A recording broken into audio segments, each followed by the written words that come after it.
mundo está entrando dentro da igreja. A gente precisa se preocupar. O mundo é algo ruim. O mundo é perigoso, mas Deus amou o mundo. E agora? É porque eu fico muito preocupado que as pessoas falam, o mundo está entrando na igreja. Eu fico preocupado porque o mundo já entrou.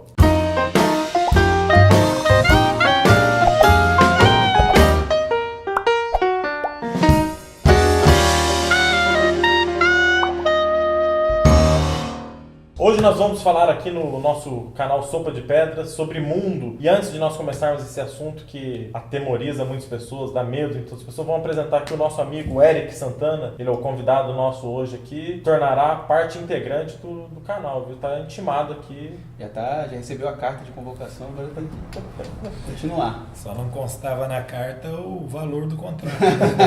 Isso é coisa do mundo, viu? Isso aí nós vamos discutir hoje sobre isso aí. Então nós vamos falar sobre mundo hoje, porque é um assunto que as pessoas falam assim, ó, olha, o mundo está entrando na igreja, temos que tomar cuidado com o mundo é perigoso. Isso aí, a gente discute isso aí desde pequeno, né? Eu acho que desde que eu me entendo por gente, eu já vejo o pessoal, ó, cuidado, isso aí é coisa do mundo. Isso aqui tá, olha, a igreja não diz isso aqui é mundo, isso aqui tem que tomar muito cuidado, não pode fazer isso não. E a gente, às vezes, a pessoa nem sabe o que é o mundo. Parece que é uma coisa redonda. É uma coisa de outro planeta, né? A pessoa sai do mundo e entra para a igreja e parece que fecha a porta para nada do mundo atrapalhar essa pessoa, assolar essa pessoa. E aí você não pode participar de nada. Às vezes você fica até isolado de coisas culturais, de notícias, porque isso aí é coisa do mundo. Nem vou me envolver com isso. E a gente acaba se tornando um pouco alienado. Se a gente começa a tomar como tudo que é de fora é mundo. Alienado, se torna o cristão alienado, né? Fica com medo do mundo, né? Exatamente. E a gente cresce com o conceito, né? O mundo é perigoso. Citou o mundo está dentro da igreja, é um negócio perigoso, um negócio assombroso, fora da realidade. Né? E o mundo é perigoso mesmo? A Bíblia fala que é perigoso. Eu acredito que sim, sem dúvida. Ó, em Tiago, versículo 4, diz assim, ó, infiéis, não sabeis que a amizade do mundo é inimizade contra Deus? Portanto, quem quiser ser amigo do mundo, coloca na posição de inimigo de Deus. Então é perigoso. É perigoso. Então é algo que a gente tem que temer mesmo, né?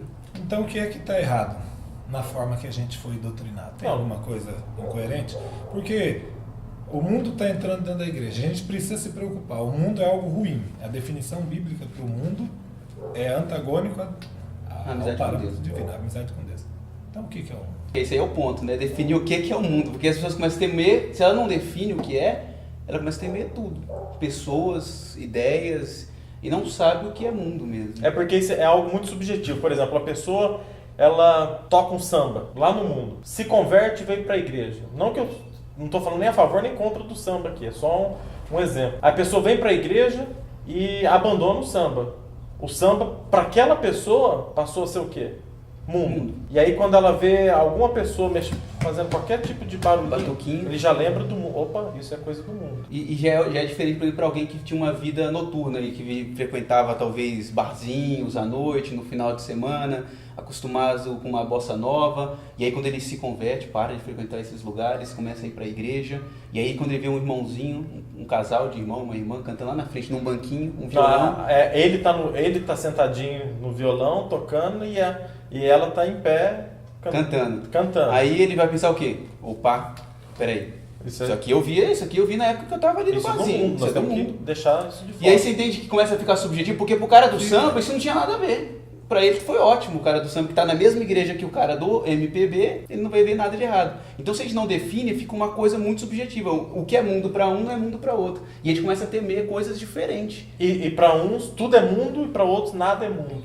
E aí você fala assim, mas e pra quem é da igreja? Porque você deu exemplo de pessoal que é de fora, né? Que veio lá do barzinho, outro veio não sei o quê, mas quem nasceu na igreja? Que nunca teve contato com o samba. É o que nunca teve na igreja. Quando é um negócio novo, isso aqui é mundo, então. É exatamente assim, né? E o mais interessante é que o texto de Tiago 4,4 é para essa classe que ele se refere. Que a Bíblia fala em fiéis e em algumas versões fala adúlteros e adúlteras. Quem é que comete adultério teologicamente falando? Quem já teve uma relação com Cristo. Quem já tem uma relação e a partir dele se relaciona com o mundo.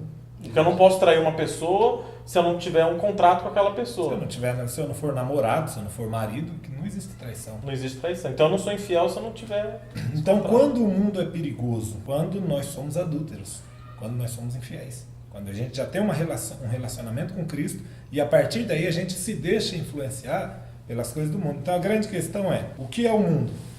É subjetivo. Onde é que é a linha que define a subjetividade? Até que ponto ele deixa de ser perigoso de forma subjetiva e passa a ser um perigo real? E outra coisa, a grande questão, então, estarmos no mundo, vivermos no mundo, sem pertencermos a ele, sem sermos Então, porque Jesus falou assim, ó, não peço que os tires do mundo. Ou seja, o mundo não é tão ruim assim. Não peço que os tires do mundo. Só quero que livre do mal. E fala que Deus amou o mundo.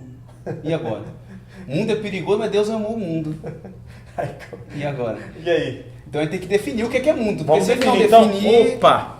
Vamos definir o que é mundo. Porque assim, ó, sabe o que eu entendo? Satanás, ele usa o mundo para atrapalhar a vida do cristão de diversas formas. Ao longo dos séculos, ele utiliza vários estratagemas, várias estratégias para acabar com a vida do cristão, colocando o mundo no cristão. Só que isso modificou ao longo dos séculos. Mas então Satanás que bota essas ideias, então que dirige o mundo, você está dizendo. Mas tem alguma comprovação bíblica? Tem, vamos lá. Efésios, olha só. Efésios 2. E vos vivificou, estando vós mortos em ofensas e pecados. Quem que vivificou? Cristo, né? Em que no outro tempo, antigamente, andaste segundo o curso deste mundo. Então, antigamente você andava no curso deste mundo. Então o mundo tem um curso, né? Segundo o príncipe das potestades do ar, do espírito que agora opera nos filhos da desobediência. E quem dirige esse curso, então, que fala que é o príncipe? Príncipe da potestade. Ou seja, Satanás dirige as pessoas, aquelas pessoas que viviam na desobediência ao longo dos séculos, de formas diferentes, só que a raiz é a mesma. É a mesma, a sempre. Ou seja, o que é mundo hoje... Era mundo também antes. Era mundo antes, só que de uma forma diferente. Ele mudava a estratégia, né? Mas a raiz sempre foi a mesma. E a gente precisa achar qual que é a raiz. A essência é igual, o perigo igual. Exatamente. Então agora a gente tem que definir, então, o que é o mundo. Tem algum texto na Bíblia que dá para definir o que é mundo? Eu acho que tem texto sim. Tem, vamos achar aqui, ó. A melhor definição bíblica, eu acredito que é de 1 João 2,15, a Bíblia diz: não ameis o mundo, nem o que há no mundo. Se alguém ama o mundo, o amor do Pai não está nele. Nossa, mas peraí. Quem ama o mundo... O amor do Pai não está nele. A primeira coisa interessante que eu vejo nesse texto é que quem traz o mundo para dentro da igreja é a própria igreja. Porque quem é a igreja? Nós. Somos nós.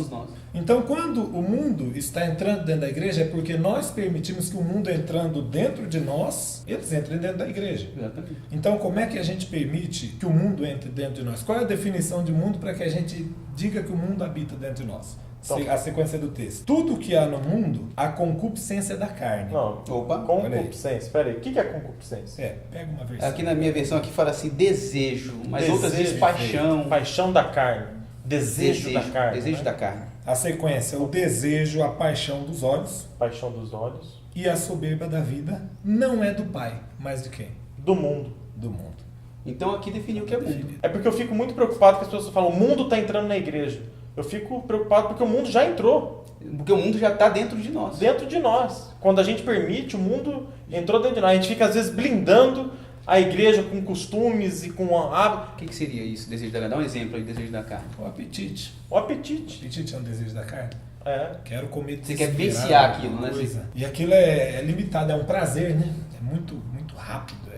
Sexo. Só que eu preciso, Sexo, alimento, tudo que a Quando carne você tem raiva de alguém, você vai lá e não fica só no pensamento de bater naquela pessoa, você bate mesmo, porque você quer vivenciar o pecado. Vingança é o desejo da carne. O desejo da carne. Exatamente. E Jesus foi reiteradas vezes contra isso. Se alguém te bater, sai fora, cara. Romanos 12, 21, não se deixe vencer pelo mal, mas vença o quê? O mal com bem. Mas o cara que está com o desejo da carne, que é o mundo dentro dele, ele não consegue isso, porque é o eu que está dentro dele. Ou seja, a raiz sempre é o mesmo. A raiz do pecado muda as formas, mas a raiz é a mesma, que é o eu.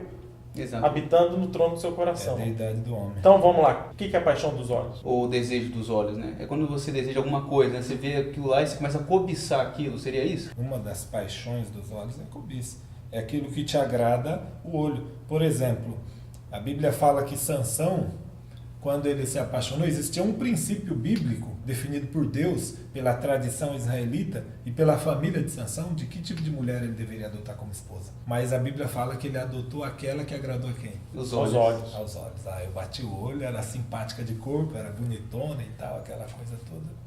Mas o problema todo é que não está em você querer alguma coisa. Por exemplo, desejo, aqui nós podemos dizer que esse desejo dos olhos Está no consumismo. Mas o problema não é você querer consumir, ter um iPhone 8. Já tem 8.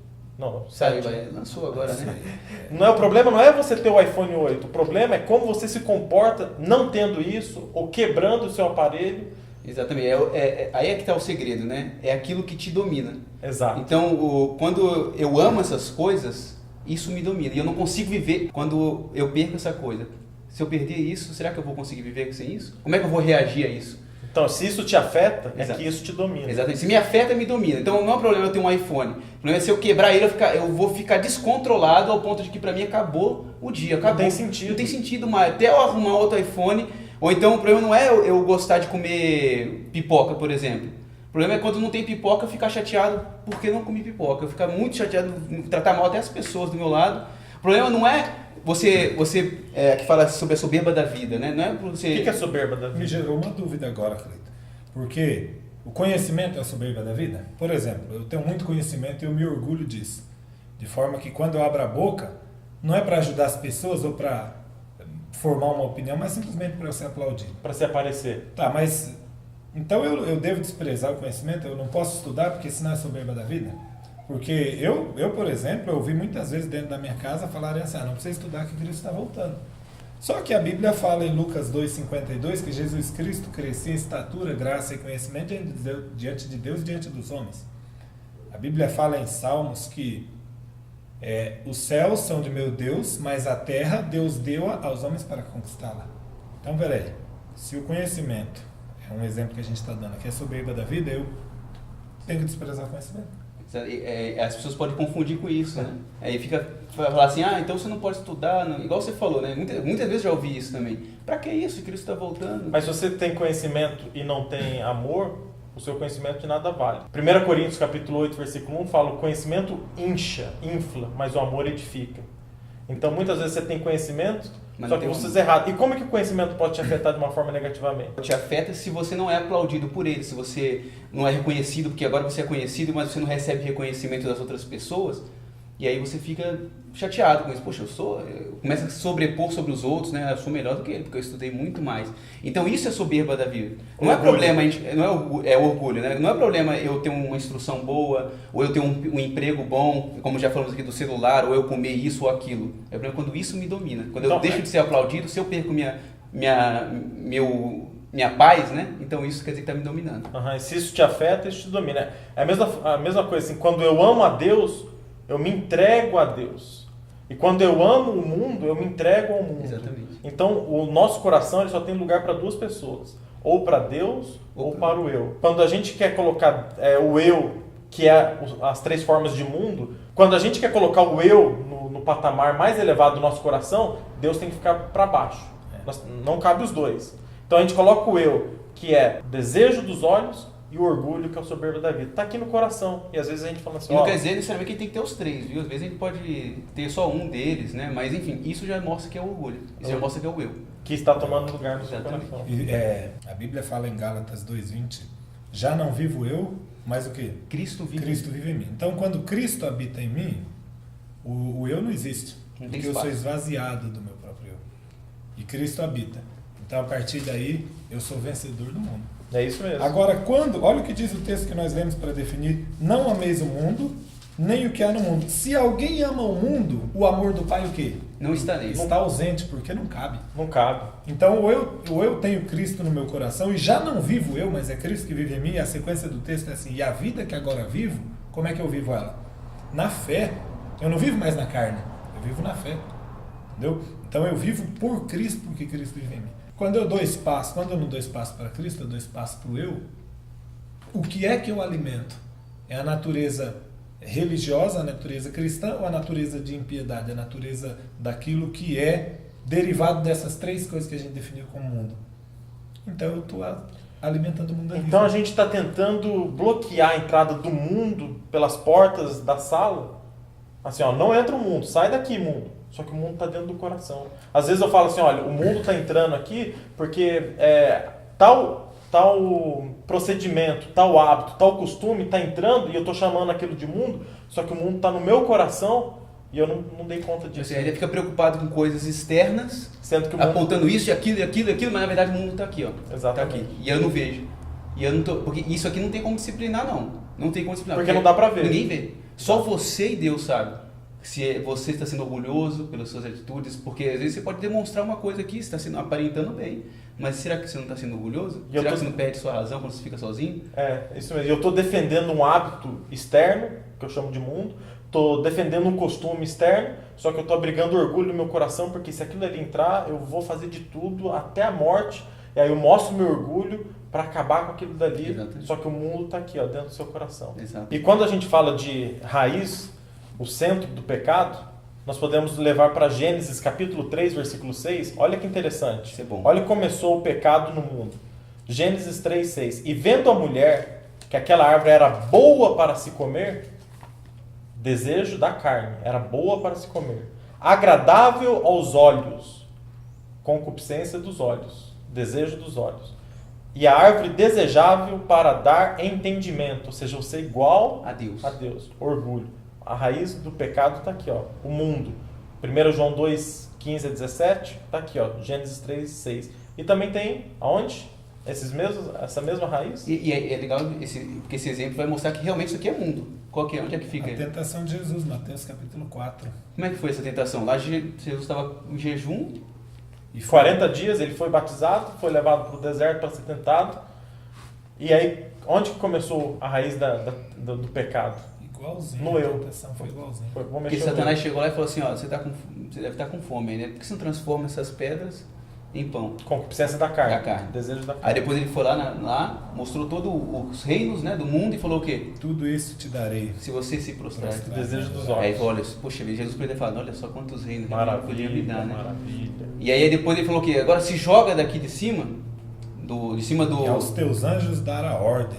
Ó, ninguém está reconhecendo que você é Deus. Não tem Google, não tem Facebook. Não tem nada. Não tem nada. Ninguém está sabendo que você é Deus. Se você se joga daqui, o anjo pega você. Na hora o pessoal vai ser, é Deus. Nossa Senhora. Esse daí... Vai ser, ó, top demais. Aí você vai revelar quem você é mesmo. O seu orgulho pode ir lá pra cima. Você vai, ó, pompas. Porque quando ele concluiu toda essa explicação, que ele fala assim, eu venci o quê?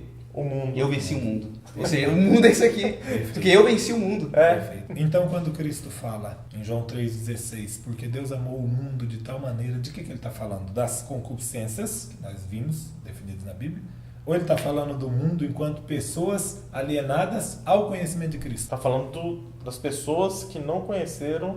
Por isso que fala, é de tal maneira, de uma maneira totalmente diferente. E é por isso que fala que a gente não pode sair do mundo. Tá aqui para poder ajudar as pessoas, né? A todos, influenciar. E esse conceito de mundo, por que é que a gente que é perigoso? O mundo é perigoso por diversos aspectos. Porque, primeiro, ele afasta a gente totalmente de Deus, e afastando de Deus, consequentemente, ele nos afasta da vida eterna. E a Bíblia fala, do que adianta ganhar o mundo inteiro e perder o quê? A sua alma. A sua alma. Então, o desejo maior do ser humano sempre foi a eternidade, sempre foi a vida eterna. E a Bíblia diz em 1 João, ainda na sequência do texto, o mundo passa, tudo isso passa, e a sua concupiscência passa. Mas aquele que faz a vontade de meu Deus, o quê? Permanece para sempre. Dura muito. Então, quando eu permito que o mundo penetre dentro do meu coração, e que isso comprometa o meu cristianismo, e se isso acontecer numa escala, por menor que seja, vai comprometer o cristianismo da igreja, vai comprometer o cristianismo da nação, eu estou trocando a eternidade que Deus quer me dar por uma coisa passageira,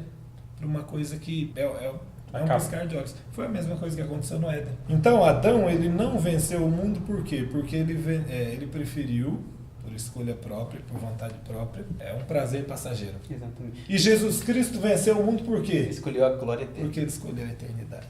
Mas é interessante, e a gente não pode passar esse tema do mundo sem ler Romanos 12, capítulo 2, porque ele fala justamente sobre isso que você falou.